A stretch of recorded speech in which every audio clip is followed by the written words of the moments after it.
last candidates for the evening, and so we're going to get you out of here. It might be a little bit past 9, but we're going to be close, okay? At this time, please welcome to the front our next candidates for District Attorney in the Northern District, DA Mr. Parks White and candidate Richard Campbell.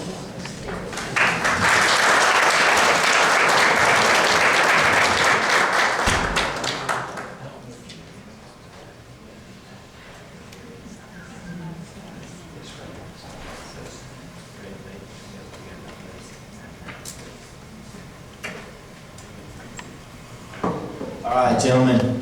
First question will be to Mr. White, and we will begin with, give us a little bit of information about yourself and what is motivating you to run for this office again. Thank you all for having me tonight. 4 years ago, I ran for the office of District Attorney. My background, I come from Hartwell. My family goes back to the Hart community over 200 years. I became a lawyer in 2003. Didn't really want to be a lawyer, wanted to be an FBI agent, but found I love the law. I studied for the bar up here in Hart County, and ended up joining the Augusta DA's office because I couldn't get a job locally. In 3.5 years in the DA's office in Augusta, I tried more cases than any other assistant in the district attorney's office, including 5 murders the year before I left the DA's office. In 2007, I joined the Navy as a JAG. I defended sailors and Marines and Coast Guardsmen charged with violations of the Uniform Code of Military Justice. In 2010, I deployed to Iraq and spent a year over there working with special operators fighting ISIS. In 2011, I left active duty, and then I came back to the DA's office in Augusta and tried 12 cases in a year, got guilty verdicts in all of them, including 2 murders back-to-back in 2 weeks. And since I've been your DA here, Franklin County is as safe as it's ever been. 72% reduction in burglaries from where they were 4 years ago. This county was falling apart, but thanks to the hard work of Sheriff Steve Thomas, his dedicated deputies and his investigators working collaboratively with the DA's office, we have virtually brought an end to crime in Franklin County. Now that sounds like a bit of an exaggeration. When you talk about burglars coming down 70%, that's huge. We've gotten guilty verdicts in almost every single case we've tried here in Franklin County. And so I would ask for your support because we want to do it again. We're this close. We're winning the war. And we're ready to dig in and fight for another 4 years. Thank you, sir.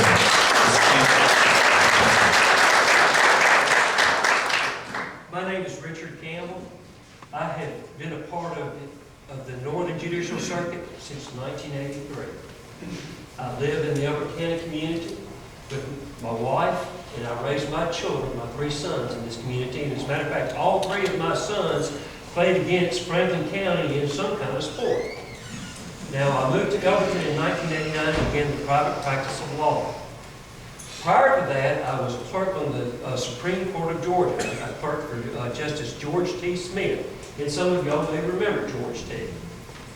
From 2000 until 2012, I was the judge of the State Court of Elbert County. Now, one of the reasons that I am running for district attorney is because I want to bring fiscal responsibility back to this office. I will work within the budget that is set by your commissioners, and I will stay with it, and I will focus the financial resources and the energy of the office to the prosecution of felony cases. Now, you've heard a lot of statistics from Mr. White. I have some numbers for you also, and these numbers might be a little easier for you to remember. The first number is 0. That is the number of TPOs that he has vetted since he took office in 2013. The next number is 0. That's the number of felony cases that his office has prosecuted in the juvenile court since October of 2014. The last number that I have for you is 6. Those are the number of commissioners from Elbert County that were subpoenaed to go before a grand jury to explain why their funding wasn't enough for his office. Thank you. Thank you, sir. Mr. Campbell, actually, this next question is for you. It has been brought to our attention that you voted in the recent Democrat primary, yet you are running for office as a Republican. Can you explain why this is the case? Sure, absolutely. I voted so I could set up somebody that Mr. Trump could beat. Very good. All right, thank you, sir. All right, Mr. White, this question is for you. Over your term in office, you have subpoenaed commissioners in several counties, including ours, to give your office more money, even in times when we as a county we're struggling financially and having to raise taxes on our citizens, why do you feel like this was the right approach to take? Folks, I haven't subpoenaed anybody. I don't have subpoena power individually. Your grand jury does. They have the ability to do that. Your grand jury is citizen oversight of government.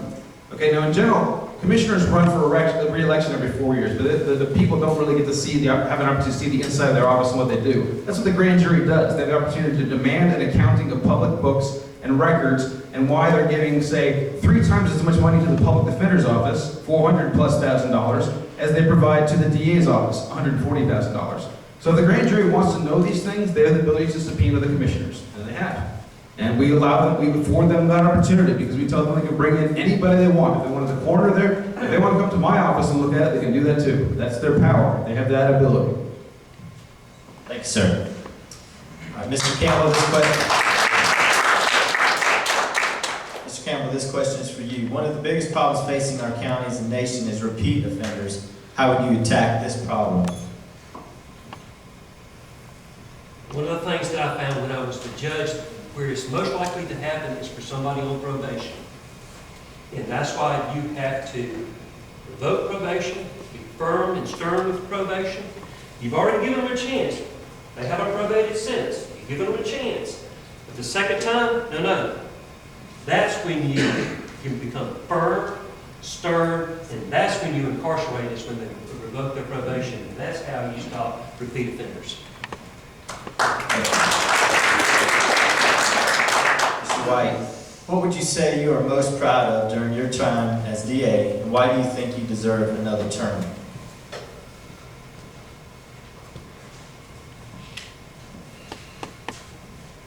I'm not proud of anything that I've done as your DA. Honestly, I feel like I'm failing your community every single day. We haven't put ourselves out of business. We haven't stopped all the crime. You know, if I were a prideful man and I were to say that I was proud of something I had done, then I would think I would fall into that same trap that anybody who's in elected office does and start thinking they're special or they've done a good job. We haven't. We're not even close. We need to keep pushing every single day. And I'm proud of my people because they get in and they fight every single day. They have 5 hours to spend on every case. That's all they get, 5 hours.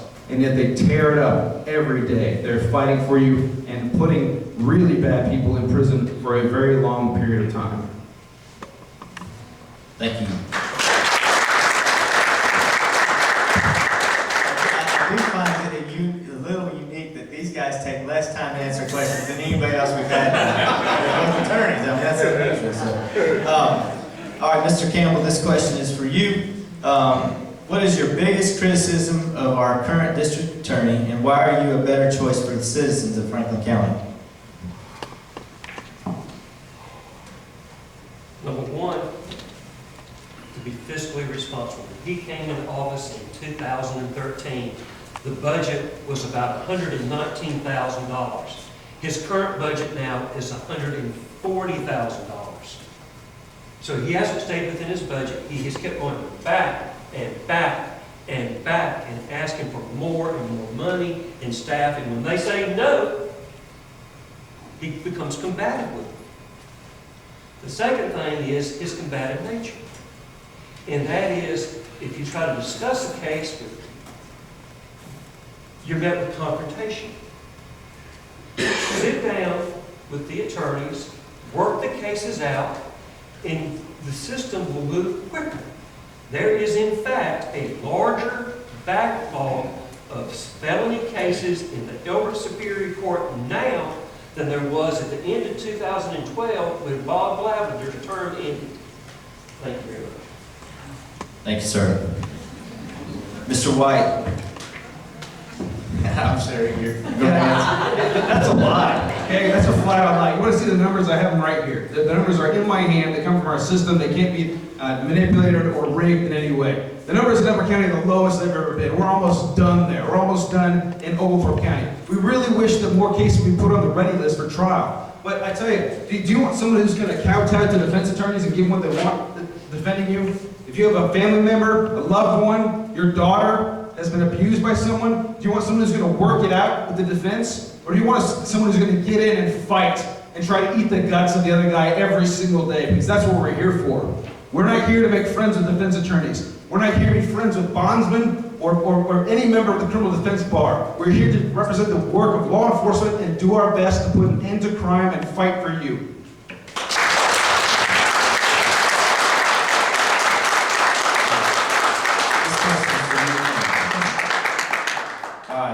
In a time where finances are tight and everyone is still fighting for every dollar, what can you do if re-elected to help cut costs and yet still get criminals off the street?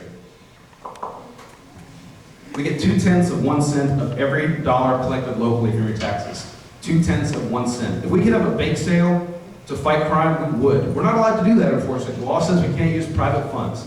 Now, I have purchased printers for my office out of pocket. I have done everything I can to be as fiscally responsible as possible, all while moving 9,000 cases through Superior Court in the last 3.5 years and putting more people in prison than every single circuit around us with fewer people in our office. That's true. I can show you the numbers. 273 people last year with 6 assistants to Athens, 200 with 14 over there, plus 8 solicitors working full-time on misdemeanors. So we already do more with less. Would we like to do even more with less? Sure. Does it come a point where it's just physically, or actually physically impossible? Not physically, but physically impossible? Yes. And we're right at that point. We want to keep and maintain this level of aggressive prosecution, but if I can find where we can cut from our budget, if we can do anything better, we want to. Please let us know. We're using as much automation as possible. We've added new templates and forms into our system. We were one of the first DA's office in the state to use cloud-based discovery sharing. We've just instituted the judicial data exchange that allows information to come from our system and be pushed into the clerk's office without replication across in their office. So we do more with less than everybody around us. And we will continue to try to do even more with less in the next coming year. Thank you. Thank you, sir. We'll begin with Mr. Campbell. You have 2 minutes to address the audience, and then we will finish up with Mr. White. Thank you. In 2012, in the last year of Bob Lavender's term, there were 307 cases filed in the Elbert Superior Court. Elbert Superior Court is a good way to examine the data because only felony cases are filed in the Superior Court of Elbert County. At the end of 2012, on December the 31st, 2012, all but 8 of those cases had been resolved. In 2014, 309 cases were filed in the Elbert Superior Court. At the end of that year, 53 were still pending. So you have 8 or 53. In 2015, 210 cases were filed in the Elbert Superior Court. And at the end of that year, there were 92 cases that were still pending. That's almost half. That's 44%. So, yes, there is still a backlog in cases in Elbert County. You elect me, I will stick within a budget. I will be aggressive in prosecution. I will seek convictions, but mostly I will do justice. Thank you.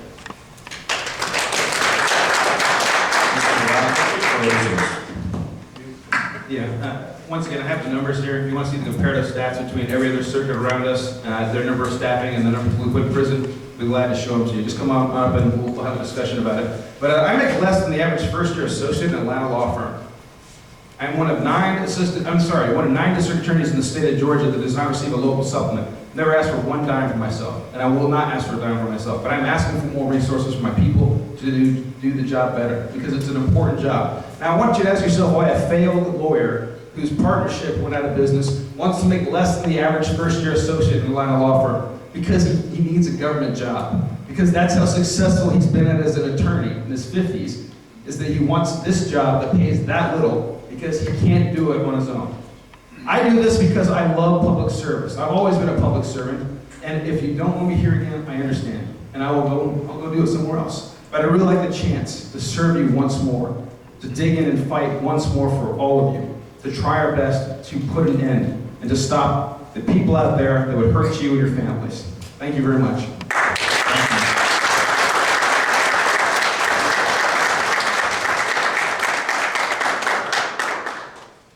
y'all. Thank you very much again for